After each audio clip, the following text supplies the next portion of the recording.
1994년 7월 이탈리아에서 개최된 한 육상 대회에서 장대 높이뛰기 역사의 길이 남을 기록이 세워졌는데요. 역사상 가장 위대한 장대 높이뛰기 선수로 손꼽히는 원조 인간새 세르게이 부브카가 세운 6m 14입니다. 이때 세워진 부브카의 기록은 2년 전인 2020년 새로운 인간새 아르망 디플란티스가 6m 15를 기록하며 깨지기는 했지만 부브카의 기록은 26년이라는 긴 시간 동안 세계 기록으로 유지되었었죠. 부브카의 장대 높이뛰기 세계 기록이 깨지기는 했지만 여전히 깨지지 않고 있는 또 다른 기록이 있는데요. 그건 바로 부브카가 세계 기록을 경신한 횟수입니다. 부브카는 무려 35번이나 세계 기록을 경신하며 육상 선수 중 가장 많이 세계 기록을 경신한 선수로 남아 있는데요. 부브카가 1983년부터 2001년까지 18년 동안 선수 생활을 했기에 매년 거의 2번씩 세계 기록을 경신했다는 거죠. 아무리 압도적인 실력을 갖춘 선수라도 이렇게 많은 세계 기록 경신 횟수는 보기 힘든데 부브카는 어떻게 35번이나 세계 기록을 경신하게 된 걸까요? 그 답에는 바로 돈이 있습니다.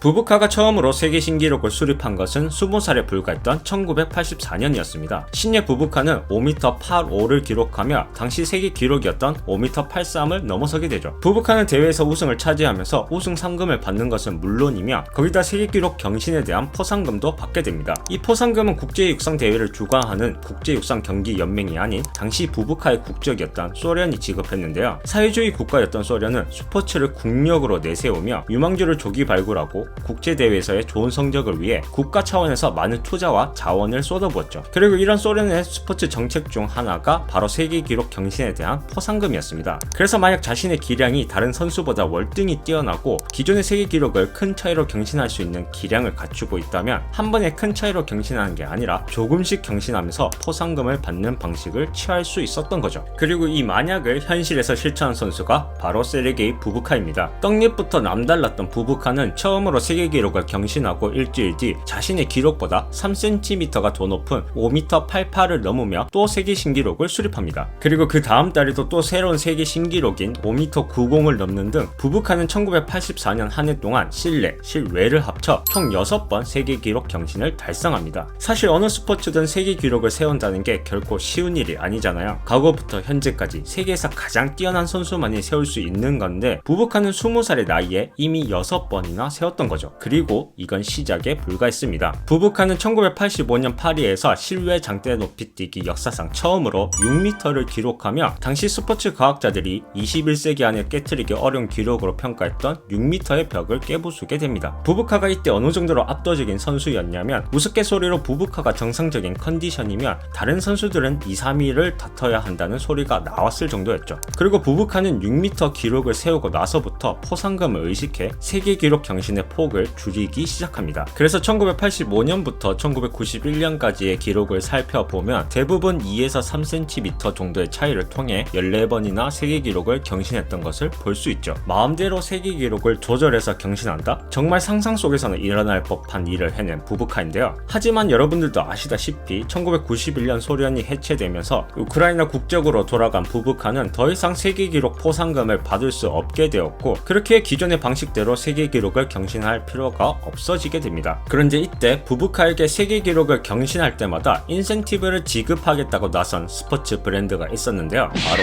나이키입니다. 나이키가 세계기록 경신 인센티브를 정확히 얼마나 지급했는지에 대해서는 알려지지 않았지만 약 4만 달러 정도로 추정하고 있는데요. 4만 달러면 현재도 상당히 큰 금액인데 30년 전인 1992년도였으니까 훨씬 더 큰 금액이었죠. 나이키의 이 같은 결정에 당연히 사람들은 이해할 수 없다는 반응을 보였는데요. 부브카는 매년 2에서 3cm를 높이며 세계기록을 경신 중이었고 그의 기록 행진이 멈출 기세가 안 보였기 때문이었죠. 그런데도 나이키가 인센티브까지 추가해 부브카와 장기 계약을 맺은 건 새롭게 출시하는 트레이닝 신발 때문이었습니다. 당시 트레이닝 신발은 성장하고 있는 새로운 운동화 시장이었고 나이키는 에어 트레이너 시리즈를 홍보하기 위해 당대 최고의 육상 스타이자 뛰어난 피지컬을 바탕으로 다른 선수들보다도 월등한 기량을 갖춘 부브카를 선택한 거죠. 이렇게 나이키에게 후한 인센티브를 얻을 수 있게 된 부브카는 계속해서 기록 경신 행진을 이어나갑니다. 이제는 정말 1cm 차이로 기록을 세우기 시작하는데요. 부브카는 나이키와 계약한 이후 실외 기록은 8번, 실내 기록은 6번, 총 14번의 세계 기록을 경신하게 되었고 마침내 1994년 7월 이탈리아 세스트리엘에서 세운 6m 14를 마지막으로 기록 경신 행진을 끝내게 됩니다. 이후 30대에 들어선 부부카는 비록 세계 기록 경신에는 실패하지만 꾸준히 6m를 넘으며 장대 높이 뛰기 1인자의 면모를 보여주다 2001년에 은퇴하게 됩니다. 세르게이 부부카는 1983년부터 2001년까지 총 18년 동안 6번의 월드 챔피언십 우승, 1번의 올림픽 금메달, 그리고 실외 17번, 실내 18번, 총 35번의 세계 신기록 수립을 달성하며 인간새로 불리는 위대한 장대 높이뛰기 선수로 남게 되었죠. 사실 부부카의 선택에 대해 아쉬워하는 이들도 있는데요. 만약 부부카가 포상금이나 인센티브를 위한 기록 경신이 아니라 매 대회에서 자신이 세울 수 있는 최고의 기록을 세우려고 시도했다면 6m 14보다 더 높은 기록을 세울 수도 있었지 않을까라는 생각을 하는 거죠. 6m 14를 30살이 아닌 20대 중반에 세웠다면 충분히 가능한 이야기이기는 하니까요. 하지만 어디까지나 가정에 불과한 이야기죠. 반대로 포상금과 인센티브 때문에 6m 14를 기록했다는 것도 말이 되는 이야기이기는 하니까요. 지난 7월 국제육상경기연맹은 세계선수권대회 포상금 규모를 공개했었는데요. 개인 종목 우승자에게는 7만 달러, 개조 우승팀에게는 8만 달러, 그리고 세계 신기록을 작성하면 10만 달러의 특별 상금을 지급한다고 밝혔었죠. 그래서 부부카를 넘어서 장대 높이뛰기의 새로운 역사를 쓰고 있는 아르망 디플란티스가 6m 22를 뛰어 세계 신기록을 작성한 뒤 10만 달러의 포상금을 받았는데요. 아까 나이키가 부부카에게 얼마를 줬다고 했는지 기억하시나요? 괜히 1cm씩 경신한 게